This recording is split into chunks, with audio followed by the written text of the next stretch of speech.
এই জন্য ঈমান আনলে সর্বপ্রথম আত্মাকে আগে পবিত্র করতে হবে।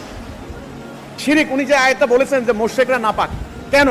কারণ তাদের ভেতরে, তাদের হৃদয়ে, তাদের মনে, আস্থায়, বিশ্বাসে তারা আল্লাহকেও মানে আবার অন্যকেও মানে।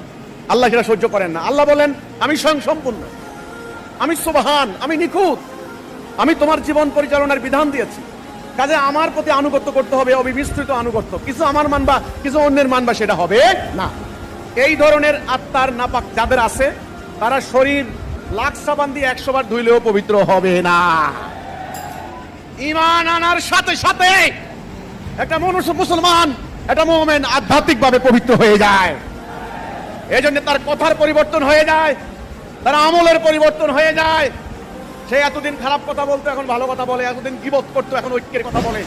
এতদিন সে স্বার্থপর ছিল, এখন মানবতার কল্যাণকামী হয়ে গেছে।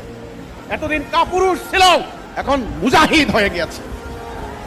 এই যে মানুষের চরিত্রের পরিবর্তন করে আত্মা, এই মানুষগুলির নামাজ পড়ে, রোজা রাখে, হজ করে, সুদ খায়, মিথ্যা কথা বলে, অপরাজনীতি করে, অর্থ পাচার করে, দুর্নীতি করে, ব্যভিচার করে। কেন? এদের আত্মা অপবিত্র।